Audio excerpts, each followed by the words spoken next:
So welcome students with the new episode जो हमारा है अबाउट द चैप्टर 11 जिसमें हम बात करेंगे inflation and the problem and policies. महंगाई, इन्फ्लेशन क्या होगी, महंगाई। तो अगर इन्फ्लेशन की अगर हम बात करें तो महंगाई क्या होती है। देखिए, गरीबी है, पॉवर्टी है, अनएम्प्लॉयमेंट है, तो ऑब्वियसली महंगाई भी रहेगी। क्योंकि प्रोडक्शन कम होगी तो एम्प्लॉयमेंट नहीं होगी और महंगाई तो होने ही वाली है। तो हम बात कर रहे हैं, इसमें बहुत छोटा सा और इजी सा चैप्टर है। महंगाई आपको पता है, देन जनरल प्राइस लेवल जो होंगे वो बढ़ जाएंगे। किसी चीज के रेट बढ़ते हैं एक जनरल प्राइस लेवल से हाई होना। जनरल प्राइस लेवल क्या होता है, जनरली एग्जांपल की बात करें तो ये कोल्ड ड्रिंक है तो थम्स अप की अगर कोल्ड ड्रिंक में 35 है तो अगर 35 जनरल प्राइस है और अगर यही 70 की कल बिकना शुरू हो जाए 500 ml 600 ml की, तो डेफिनेटली वो महंगाई कहलाएगी कि भाई रेट ज्यादा हो गए। तो नॉर्मली अगर बात करें तो इन्फ्लेशन की अगर बात करें तो हम कहते हैं कि इसकी inflation refer to the situations of increase in the general price level over a period of time. So it is a part of the business cycle. तो बिजनेस साइकिल का पार्ट है, अप एंड डाउन होता रहता है और inflation और deflation चलती रहती हैं। इंडिकेटर बात करें महंगाई कैसे निकाली जाएगी तो हम कहते हैं महंगाई दो तीन तरह से निकलती है। सबसे पहले आती है wholesale price index WPI and the second one is the consumer price index. इसके साथ ही GDP डिफ्लेटर भी होता है। सो होलसेल प्राइस इंडेक्स की बात करें, प्लीज इसको एक नंबर में ही डेफिनेशंस को रखें, इसके अलावा कुछ नहीं करेंगे आप। डेफिनेशंस क्या होती है, it is measure the change in the wholesale prices on the weekly basis on this basis of weekly index. So on this average annual wholesale price index is work out। तो बड़ी easy सी बात है, अगर इस simple भाषा में समझाएं तो इसमें तो काफी टफ है। तो एक वीकली एक होलसेल का रेट निकाला जाता है। एक बास्केट ऑफ गुड्स होती है जहाँ पे सारे गुड्स डाल दिए जाते हैं, 100 गुड्स रखे जाते हैं और बास्केट को देखा जाता है कि ये बास्केट पिछले हफ्ते होलसेल रेट पे क्या थी और इस साल इस हफ्ते कितने की। तो अगर उस बास्केट में चेंज आता है, अब एक के रेट कम हो गए, एक के बढ़ गए, तो एवरेज बराबर ही रही, बट इसके भी बढ़े और दूसरे भी बढ़े तो डेफिनेटली वो बास्केट भारी हो जाएगी, महंगी हो जाएगी। तो इस तरह से होलसेल रेट निकाला जाए। दूसरा होता है कंज्यूमर प्राइस इंडेक्स। इसमें भी यही चीज होती है, एक मंथली बेसिस पे निकलता है। आप किराने की दुकान पे जाइएगा तो उनसे पूछे रेट लिस्ट कहाँ, तो वो रेट लिस्ट आपको मंथली दिखाई होती है क्योंकि उन्होंने मंथली बेसिस पे कंज्यूमर प्राइस इंडेक्स लगाए होते हैं। तो आप गांव में रहते हैं, आप सिटी में रहते हैं, आप कहीं भी यहाँ पे किराना स्टोर या राशन की दुकान पे जाते हैं तो आप प्लीज उनको एक रेट लिस्ट जरूर देखें और आपको देखने को मिलेगा वहां पे बहुत सारी रेट लिस्ट लगाई हुई मंथ वाइज वो लगाते हैं, तो वो होते हैं कंज्यूमर प्राइस इंडेक्स। इससे भी आप देख सकते हैं कि जो चीज आपको 10 रुपए की मिल रही थी अब वो 12 की होगी, तो महंगाई हो चुकी है। And the finally one is GDP deflator. अगर इसका फॉर्मूला देखें, ये फॉर्मूला आता है, रिमाइंडर, ये फॉर्मूला आपको 1 मार्क्स में MCQs में आता है, इसको प्लीज याद कर लें। GDP at current price divided by GDP at constant price. Current price पे कितने GDP रेट है और डिवाइडेड बाय बेस, जो बेसिक रेट है वो कितना है प्रीवियस ईयर का, या बेस जो इससे कंपेयर कर रहे हैं, दोनों डिवाइड करें। अगर वो 1 आता है तो 100% है, अगर वो 1.2 आता है तो बढ़ रही है, अगर वो कम हो रही है तो आपको ये देखने को मिल जाएगा। इसके बाद trends of inflation in India. आप ये डेटा है कि किस तरह से 7.5, 7.4, 5.0, 3.9 आपकी बुक्स में अलग हो सकते हैं अकॉर्डिंग टू 5 ईयर प्लान, कैसे कैसे ये महंगाई बढ़ी है।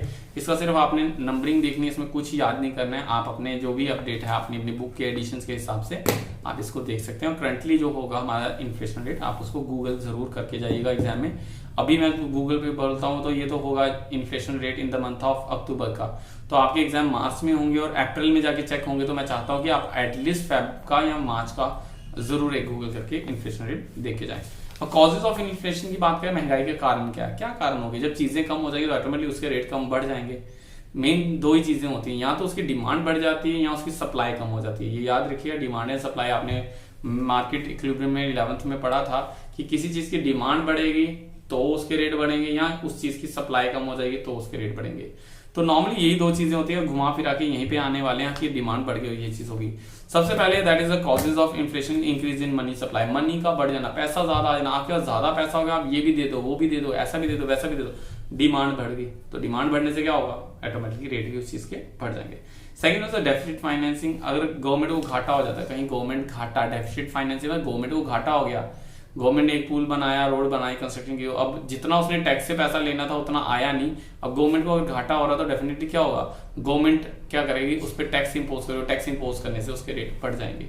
तो जैसे कि आपने लिक्विड शॉप्स पे भी देखा, जब आफ्टर कोविड जब गवर्नमेंट का जो रेवेन्यू जनरेट कम हो रहा था तो उन्होंने जो लिक्विड्स थे उसके रेट डबल कर दिए। रीजन ये था, उस पर टैक्स बढ़ाया तो ऑटोमेटिकली जो लिक्विड्स के रेट थे वो हाई हो गए, इन्फ्लेशन हो गई।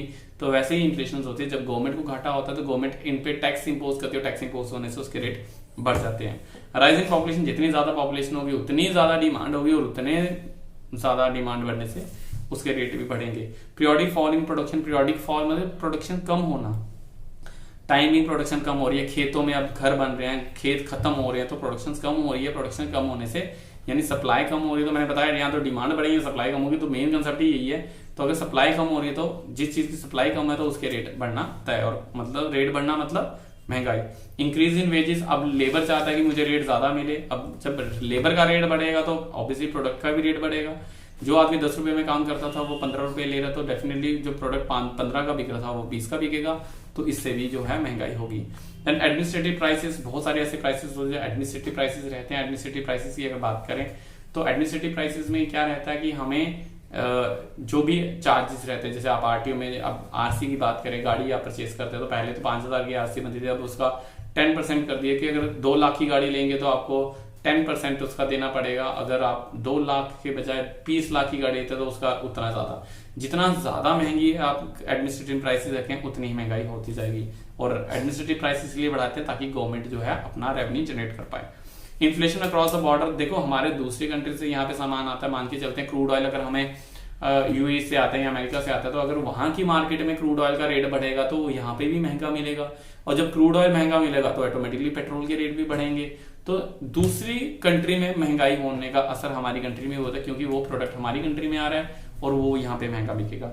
Hike in indirect taxes, indirect taxes goods and services में जितना टैक्स हाइक यानी बढ़ाया जाएगा उतना ही आपका जो है वो इन्फ्लेशन बढ़ेगी। क्रेडिट एक्सपेंशन, जितना ज्यादा आप क्रेडिट देंगे, लोन देंगे, लोगों के पास उतनी मनी सप्लाई आएगी, वो उतनी डिमांड करेंगे, उतनी ही इन्फ्लेशन बढ़ेगी। And the last one is black money, लोग जो पैसा डंप कर लेते हैं, छिपा लेते हैं, और जो लोगों के पास पैसा कम होता है तो वो भी एक प्रॉब्लम्स क्रिएट करता है, और ये इंडिया में काफी ज्यादा देखने को मिलता है। सो एक कॉस्ट पुश, ये थे मेन कारण, जो 10 कारण से रीजन से that was the causes of inflation. इसके अलावा अगर बात करें, एक होता है कॉस्ट पुश फैक्टर, एक होता है डिमांड पुल फैक्टर। पुश होता है धक्का लगाना, पुल होता है खींचना। कॉस्ट पुश, कॉस्ट बढ़ने से किसी चीज की कॉस्ट बढ़ रही है, उसकी लागत बढ़ रही है, तो डेफिनेटली वो धक्का लगाएगा कि इस चीज को रेट बढ़ाया जाए। क्योंकि अगर एक आपका कोई प्रोडक्ट एक्स है, उसमें लेबर की भी रेट बढ़ गई, चाइनीज से सामान आ रहा था पहले सस्ता, बैन होने पे वो महंगा हो गया, आपकी उसकी एक्सेसरीज नहीं मिल रही, तो डेफिनेटली ये सारी कॉस्ट फैक्टर बढ़ाएंगे। आपके कॉस्ट फैक्टर बढ़ेंगे तो आपका उसका रेट भी बढ़ेगा, तो इन्फ्लेशन होगी। ये धक्का लग रहा है। डिमांड पुल होता है कि हम चीज की डिमांड कर रहे हैं तो हम खुद कह रहे हैं कि भाई इसके रेट बढ़ जाएं, तो जिस चीज की जितनी ज्यादा डिमांड होगी वो उतनी ही महंगाई होगी। ये तो डिफरेंस है कॉस्ट और डिमांड पुल इन्फ्लेशन में। अब आता है इफेक्ट क्या रहेगा, क्या प्रॉब्लम रिलेटेड टू इन्फ्लेशन, क्या प्रॉब्लम्स आएंगे इन्फ्लेशन में, या इफेक्ट क्या रहेगा। दोनों क्वेश्चन सेम ही है, क्या प्रॉब्लम्स आती है इन्फ्लेशन की वजह से या क्या इफेक्ट रहेगा।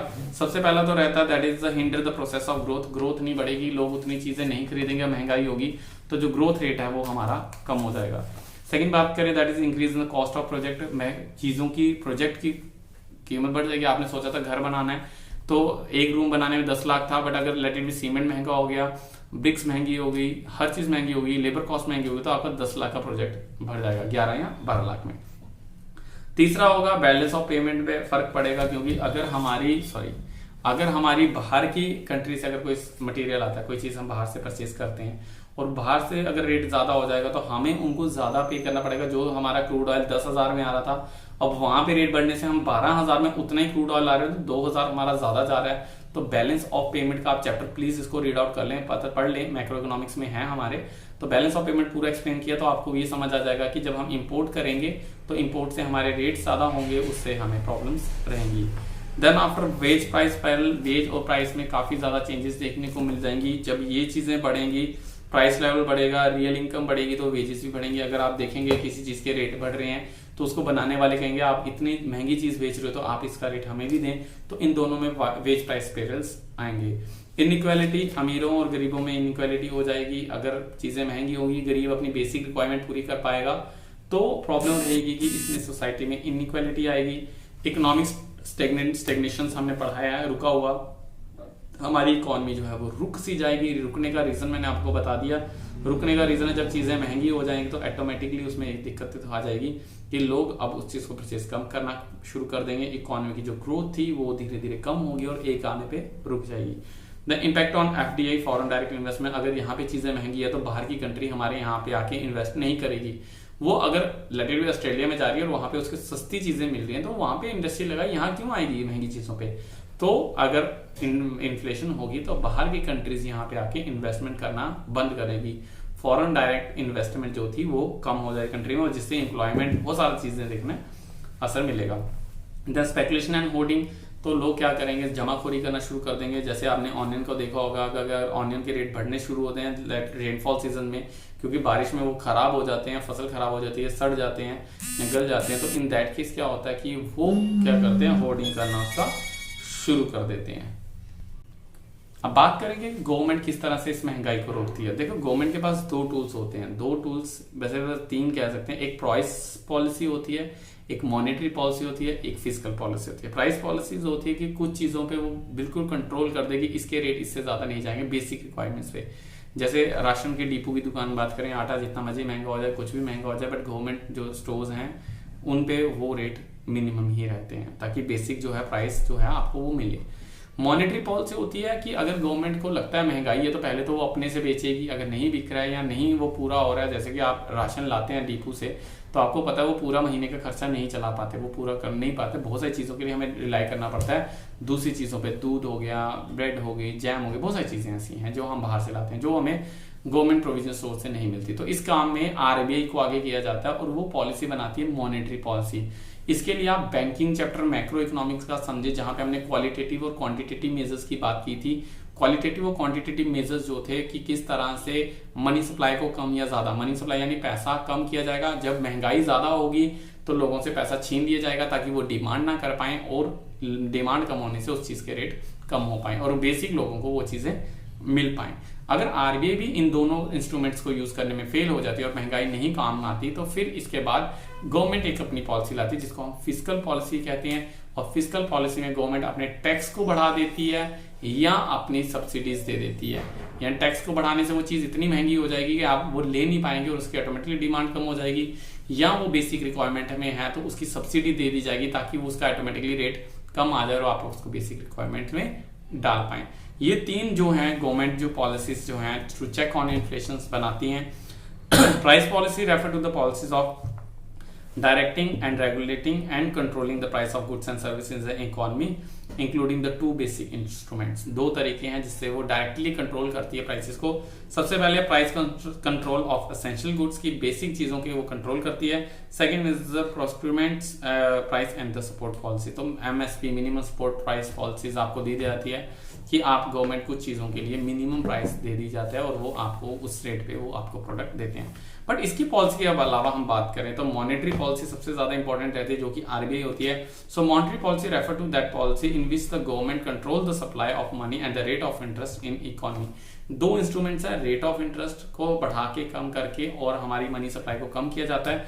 सो सबसे पहले आता है check on the money supply, supply of money, money की सप्लाई कम कर दी जाए। मैं पहले बता दूं मॉनेटरी पॉलिसी आरबीआई करती है, आरबीआई भी गवर्नमेंट की है बट गवर्नमेंट ऑर्डर करती है आरबीआई को और आरबीआई उस पर काम करती है। जो आरबीआई पॉलिसी यूज करती है to check on the inflation, उस पॉलिसी को कहते हैं हम मॉनेटरी पॉलिसी।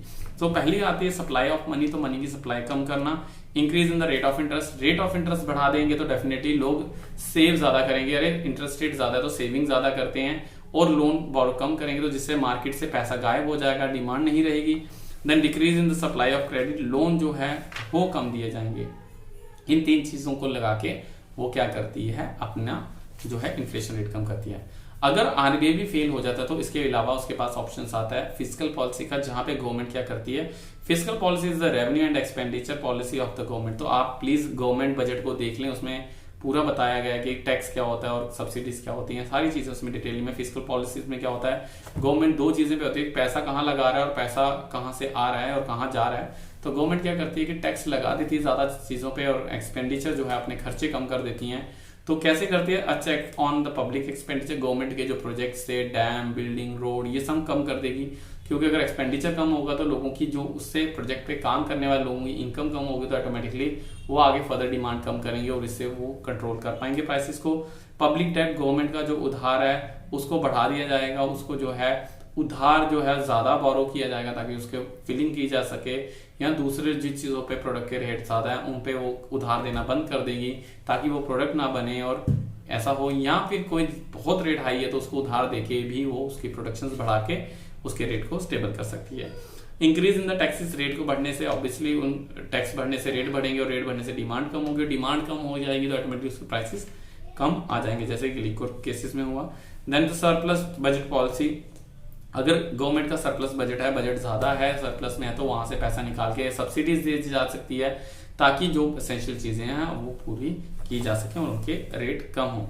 इसके अलावा जनरल सजेशंस टू कंट्रोल की बात करेंगे तो होगी कि गवर्नमेंट की पॉलिसीज थी, 3 policy, price policy, monetary policy, fiscal policy. इसके अलावा अगर गवर्नमेंट की बात करें तो कुछ जनरल कंट्रोल सजेशंस भी हो सकते हैं कंट्रोल करने के। सबसे पहले check on the money supply को कंट्रोल कर लिया जाए। Second one is deficit financing, जो फाइनेंसिंग घाटा हो रहा है हम उसको रिकवर करें, रिड्यूस करें और मिनिमम तक लाएं ताकि वो बेनिफिट रहे। Increase in the agriculture output, agriculture की आउटपुट को बढ़ाया जाए ताकि ज्यादा प्रोडक्शन होने पे फार्मर के पास पैसा आए और खाने पीने की चीजें जो बेसिक रिक्वायरमेंट्स है वो पूरा की जा सके। Tax on the agriculture income, income पे जो है एग्रीकल्चर इनकम पे टैक्स लगाया जा सके ताकि जो है agriculture income is by and large exempted from the income tax, इसको निकाल देना चाहिए, एग्जेम्प्टेड रखना चाहिए ताकि फार्मर्स अपने एग्रीकल्चर प्रोडक्ट से उसको रेट हाई ना करें, बेसिक रिक्वायरमेंट खाने पीने की चीजें सस्ती मिलें और फार्मर्स को भी इनकम सोर्स बचें। Distribution through the fair price shop, fair price shop वही है राशन की दुकानें, फेयर प्राइस शॉप ऐसी दुकान गवर्नमेंट की जहां पे कि सस्ते रेट पे आपको प्रोडक्ट मिले। And check on the hoardings, control किया जाए जो लोग होर्डिंग करते हैं वो ना की जाए ताकि बेसिक सप्लाई जो है वो प्रॉपर्ली रहे। आई होप इतना लास्ट वाला आएगा नहीं, लेकिन आप फिर भी पावर पॉइंट्स आप जरूर देखें, उसमें सारे की सारी डेफिनेशंस आपको दी हुई हैं। Wholesale price index, consumer price index, GDP deflator क्या होता है, कॉजेज क्या है, तो 1 मार्क्स में जो आपको ये रहेंगे और लॉन्ग में जो आपको रहने वाला है that is about the causes of inflation and policies और specially monetary and fiscal policy को आप जरूर देख लें। तो इसमें इन्फ्लेशन तो आपने काफी कॉमन है, महंगाई क्या होती है वो आपने देख लिया। आई होप आपको ये वीडियो समझ आई होगी, इसमें कोई ज्यादा दिक्कत वाली बात नहीं है। प्लीज इस चैप्टर को रीड आउट करें, आज और कल लगा के 2 दिन आपके पास रहते हैं तो आप इस चैप्टर को रीड आउट करें। जब आप रीड आउट करेंगे तो ये आपको ईजी रहने वाला है। सो आई होप आपको ये चीज समझ आ चुकी होगी कि इन्फ्लेशन क्या होता है, महंगाई क्या होती है, क्या कारण होते हैं और कैसे इसको रिमूव किया जा सकता है। सो अब रहते हैं, मिलते हैं नेक्स्ट वीडियो में, नेक्स्ट एपिसोड में अपने नेक्स्ट टॉपिक के साथ। Till then bye bye, take care, have a nice day.